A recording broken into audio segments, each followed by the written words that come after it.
Hi, I'm Kate Christianson, art teacher at Tates Creek Elementary, and today I'm going to be working with a 4th grade class. We're going to be creating tessellations in collaboration with what they're doing in their classroom.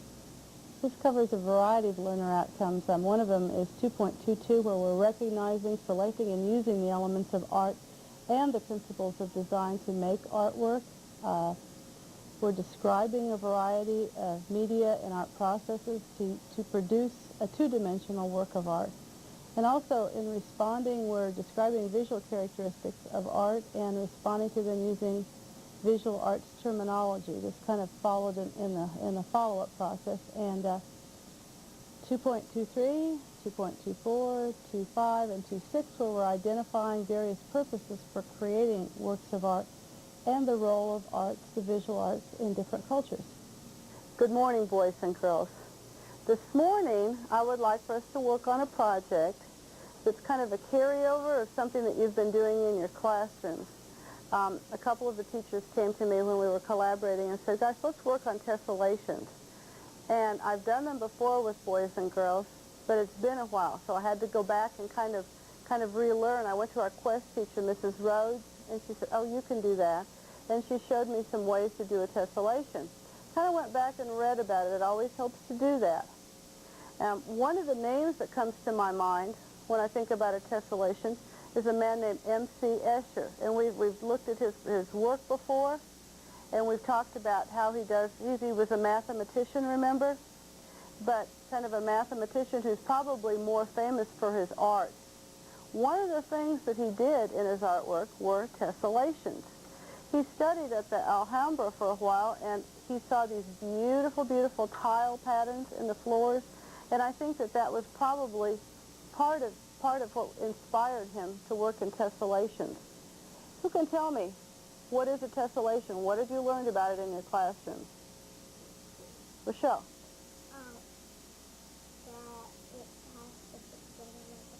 All right, it fits together like a puzzle, so we're going to be working with little puzzle pieces. Michael? It makes one thing, exactly.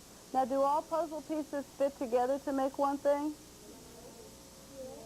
But can you turn them? Yeah, you can. You can. They need to fit together to make one thing, but all puzzles are not tessellations, yes. They make a pattern, exactly. Good. Melissa, you haven't been here with us. Let's hear what you have to say. They don't overlap. You're exactly right. They have to fit together just right. I wanted to show you a picture right now. This is a picture called Sky and Water, #1, and it's a picture that Escher did it shows birds at the top, but by the time we're down at the bottom, what do those birds turn into? They turn into fish. And I have another tessellation that sometimes we do just for fun that's another Escher tessellation, and in that one the birds and the fish all fit into each other also. It's kind of a fun one. It's just, it's not real creative because you're taking something that we already have. But anyway, tessellation is a word that comes from a Latin word meaning tessella, and it means small square stones. Well, now we're not working with small square stones, but we're working with small pieces, and when we get together this morning, these pieces are all going to fit together to become one piece. I have one here that's an example. And this one's been laminated. I don't know if it looks too shiny. But this is a tessellation that somebody did. And when they got all done with their tessellation, their pieces fit together, they became creative. They said, what is that? They turned it around. And it looks like this person turned theirs around until they made it into, they saw that it became leaves. That's going to be the creative part. We'll talk about that here in just a few minutes. I think that tessellations aren't something that are really, really creative. I think that mostly when you make them, you have to be just really accurate. So it's important right now that you listen, because the first thing that we're going to do is make the tile. And the tile has to be very, very exact in order for our tessellation to work. All right, are you ready? Okay, let's look up here at the board. In a few minutes, I'm going to give you a small piece. I did this on tag board because this is going to be your tile pattern. And you're going to guard this with your life until you're done with this project, because you're going to need this to make each pattern square. Now right now I'm going to use a big one. And the only reason I'm doing a big one is so that you can see it just a little bit better. Now to make my pattern, I'm going to take a piece from the top and I'm going to take a piece from the side. Now when I look at these tessellations, I mean, they look so complicated. And to somebody looking at them, they're going to go, my gosh, how did you make that piece that all fits together? Everything fits together. They're going to think that you're a genius. Well, you are, but we're going to show you right now how this works. First of all, I'm going to take a piece from the top, and I'm going to bring that piece right down to the bottom. I'm not going to flip it over. I'm not going to turn it around. I'm going to draw it. I'm going to cut it out, and I'm going to bring it straight down. Now, here's a hint. If you take your piece from the middle, right there, take your shape out of the middle and bring it straight down, you might have a little bit of a problem, because it might be hard for you to get it straight down from where it was, because you don't have any guidelines to line it up. You could get out a ruler and you could measure it off, but let's make it a little bit simpler than that. Let's take it from the edge. That way, if we take it from the edge, we'll have the edge to line it up with when we get to the bottom. These lines that you're going to make, they can be free-form, they can be geometrical, either way. I'm going to start with one that's just kind of geometric. Now, boys and girls, my line that I drew had to start at the top and it had to end at the top. I couldn't come out at the side. I had to start here and end here. And like I said before, like I showed you, I started over here at the corner. All right, now I'm going to, just so that I can show you what we're going to do here, I'm going to cut this one out.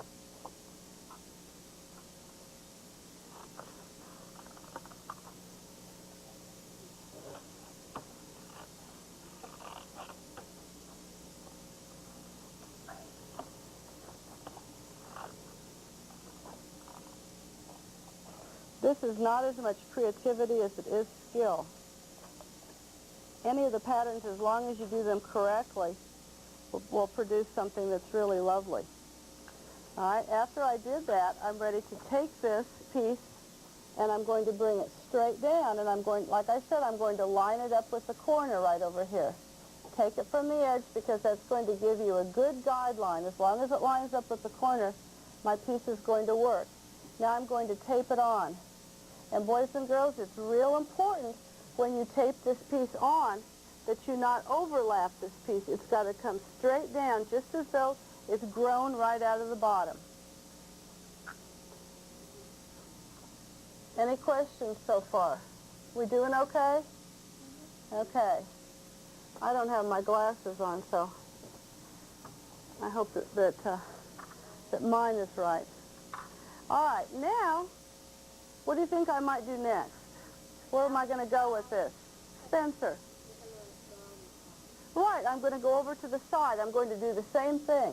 I can start on this side or this side, but whichever side, I'm going to cut it out and I'm going to slide it right over. Now, do you think I ought to take this one from the middle? No, I don't think so either, because again, I'm going to run into that same problem. So again, I'm going to start on the side. This time I'll do a free-form one, no particular plan. All right, I drew that. I'm going to cut it out. And again, I'm going to slide it right over. I'm not going to flip it. I'm not going to reverse it. I'm just going to take it and I'm going to slide it right over. And again, I'm going to tape it down. You know, you don't really need to draw these first. The reason why I'm drawing them is because I want you to see ahead of time what we're doing. Excuse me, I'm sorry. So I'm going to bring this piece right over here, right straight across. And I purposely didn't cut that on the line to show you that it doesn't really matter if you stay on the line, unless you have a particular pattern in mind, and probably for this we won't. We're just kind of at the beginning stages.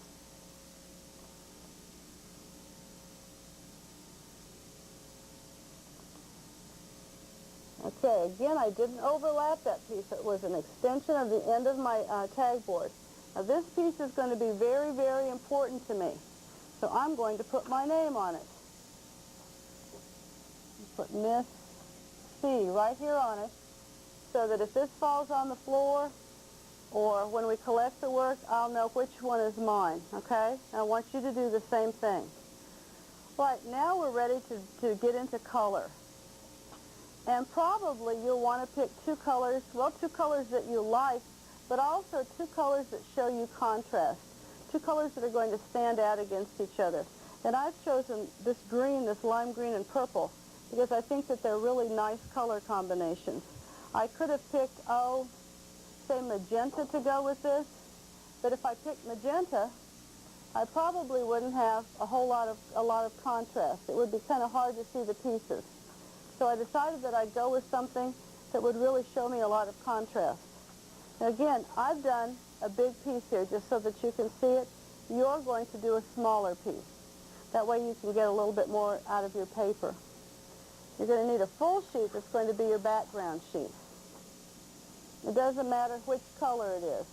But I will tell you that let's go with one of these two colors for our background sheet. That way, if there's any little boo-boos, if the pieces don't fit quite together the way that you want them to, if you've got a background sheet, that's going to help you because it's going to make your pieces all look like they fit. Okay, it's just kind of a neat way to cover for any mistakes that we might have.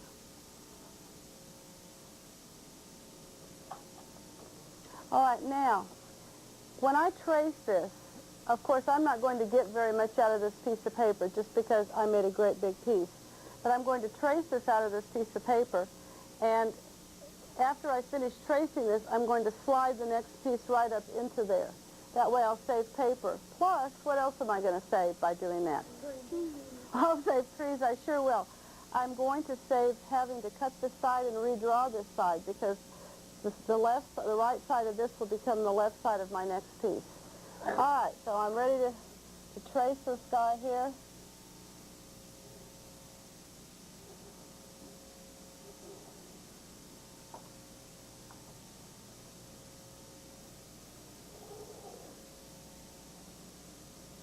And boys and girls, I can't emphasize enough that when you trace this piece right now, you want to trace it really, really exact. It's real important that you trace it real exact. You want every single piece that you cut to be the same size, because that's the way you're going to make your piece fit together. All your pieces won't fit together if you get kind of sloppy on your cutting. Like right there, I didn't quite make that with my pen. I went back and fixed it because I don't want to guess. I don't want to guess, just make a cut and not have it be the right one. Okay, I'm going to cut this piece out. And the next step, I'm going to trace another one. And the other one is going to be out of the opposite color. Now, boys and girls, this part here sometimes gets kind of frustrating. You'll get to this part and you'll say, oh, these pieces, they don't fit together. What am I going to do? Well, be patient. If you've cut them right, they should fit together. Just kind of play with it there until you get everything to fit together the way you want it to. It should work. One of the things is that when I glue mine down on this sheet right now, one of the things that I'm going to do is to put my tile piece, my pattern piece, right next to it, and I'll show you why here in just a second.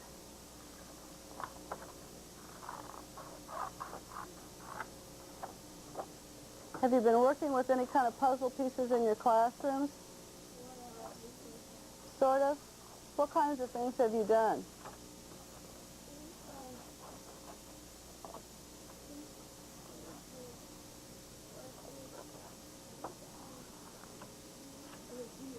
A deer?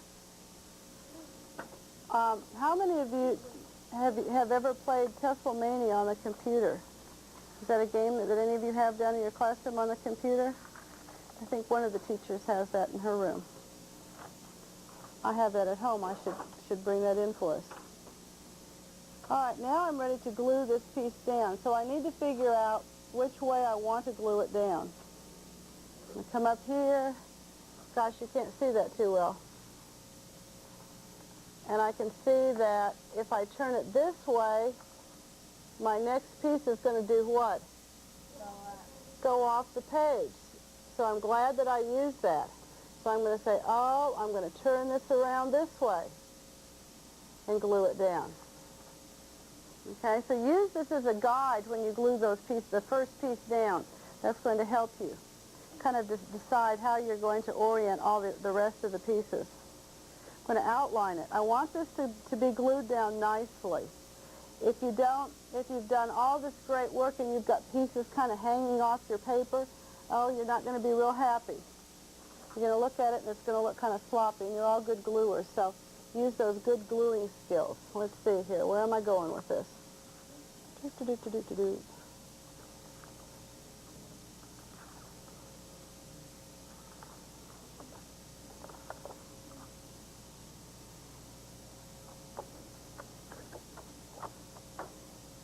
Let's see. This way? This way. Okay, I'm going to glue that right there like that. That way this next piece can fit right in here like that.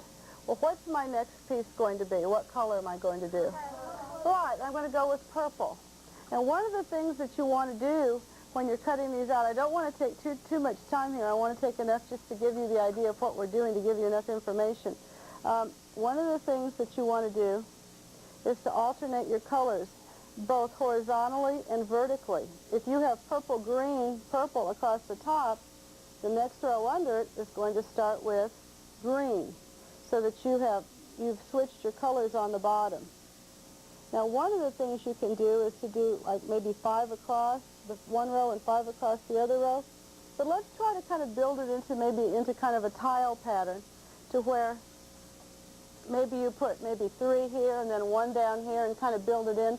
So maybe you're going for kind of a rounded pattern. You might try that. Okay? After you have finished with your tessellation, that's when you become creative and you turn it around. You've cut it out. You're going to turn it around. And you're going to say, I see a witch here. Or I see a car here. And that's when you're going to take some other scraps and kind of fill in your tessellation. Each piece is going to be the same thing. So like on the piece that I showed you over here, each of these was going to be a leaf. It was not like one was going to be a leaf and the other one was a fire truck. They're all the same things. I don't care if we use black pens to do a little bit of detail, but I think that as long as we're into the colored construction paper, I think it would be real nice if we were consistent and use that colored construction paper to do the details. Melissa, did you have a question? If we use marker and put the paper, we can just turn the paper on the other side and don't see it. Well, that's a good idea. That's what I was trying to do there, and I had turned my tile pattern backwards. That's one of the things that you need to make real sure, is that you keep your patterns going on the same side.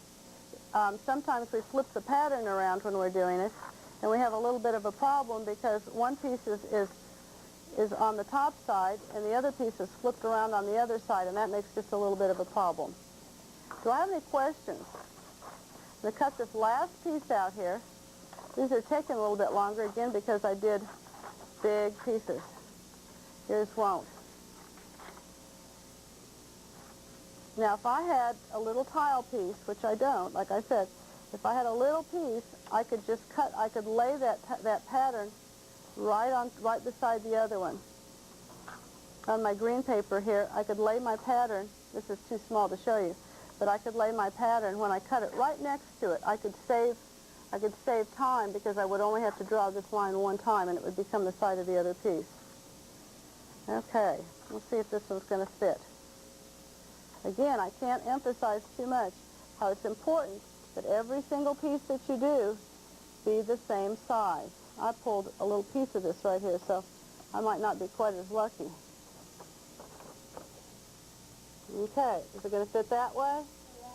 No, it's not going to fit. You've got to make sure that the pieces go into each other just the right way. That way? Nope. Let's see here. What are we doing? That way, almost. Let's see here.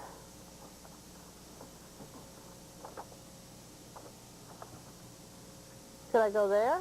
Yeah. I sure could. I've got green and I've got purple right there. Well, you know, it's okay if it hangs off just a little bit because mine's real big. Yours probably won't. That probably won't happen. Okay, you'll probably be just fine. Could I put it right there? Yeah, I sure could. That would work just fine. Any questions? All right, we need to think about the colors that we want to do, the two colors, the contrasting colors. And let's go ahead and get started, first of all, getting our tiles ready. And you can be thinking about the colors that you want to do your project in. Okay, so we're going to start with this. Let's review. We're going to take a piece out of the top. And we're going to start at one side of the paper. We're going to bring it right down to the bottom, tape it on the bottom. Are we going to overlap just a little bit? Oh, no, we're going to glue it right down to the end. Glue it right to the end. Then we're going to take one from this side. We're going to slide it over. Is it going to overlap on the paper? It's going to glue right there on the end. Okay? Good listening, boys and girls. I wanted to show you one thing before we get started. I forgot all about this.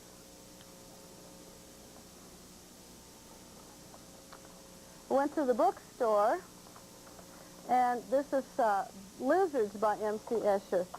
And you know, every time I look at these, or every time we do something with them in the room, I always think, oh my gosh, these pieces are not going to fit into each other.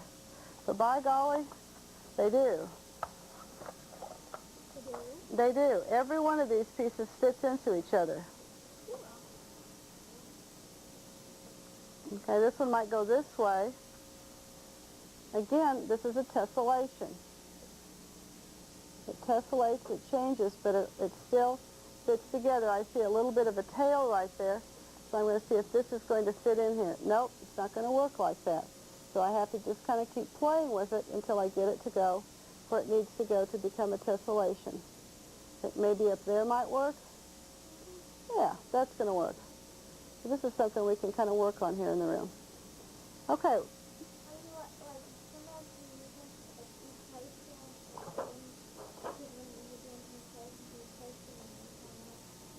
Trace your patterns? Trace these? You know, I never have done that. I guess that would be something you could do. We never have done that. We just sort of use these as a puzzle. I was at the bookstore a couple of weeks ago, and I saw a great big version of this where the pieces were huge. That would be a fun thing to play with, too. Well, let's go ahead and get started. I like this lesson because it was a surprise. The outcome was a surprise. I tried to emphasize to the students that creativity wasn't what we were going into this with. And we didn't have a plan, but we had to be technically correct. They kept wanting to know, what is this going to be? They kept saying, I don't know what it is yet. I don't know what it is. And they didn't have to know what it was. You know, it was like they found out what it was when they got finished with the project. So it was really kind of an art project in reverse, where skill and craftsmanship, which is always important, I think, in a project, but that was really the main objective, certainly the main thing that we had to get down in order to do the project. And then we figured out what it was when we were all finished. They could turn it around and say, hey, I see this, or now I know what this is. The elements of art that we used to do this, we started out with shape. Well, we started out with a line, and then our lines became a shape. And even students that might have trouble drawing to where something looked like they wanted it to look, it didn't matter, because that was not the importance of this lesson. Their shapes then took on color as we used the templates to trace them on construction paper. It was interesting to them, I think, that when they used contrasting colors, they could almost see a negative and positive space within their design. Pattern, which is a principle of design, was probably emphasized more than anything in this project. I think it was a good project for the students, just like I said before, just to see how all the pieces came together, how a tessellation actually works. In retrospect, I think it's a project that could be done real well in the regular classroom, because it's one of those things that you kind of need a long period of time. It's not one of those things that you want to pick up and get back to the following week. And, you know, they were certainly compliant with doing that. but I think that to do that maybe in a middle school class or a high school class would have worked really well. You know, it worked out for us, and I think they were real proud of their designs when they got all finished. But I think that just for the mechanics, putting it away, getting it out again every week, you know, just the mechanics of it, I think that they would have preferred to have stayed with it over a long period of time till they got done with it. It's kind of like working a jigsaw puzzle.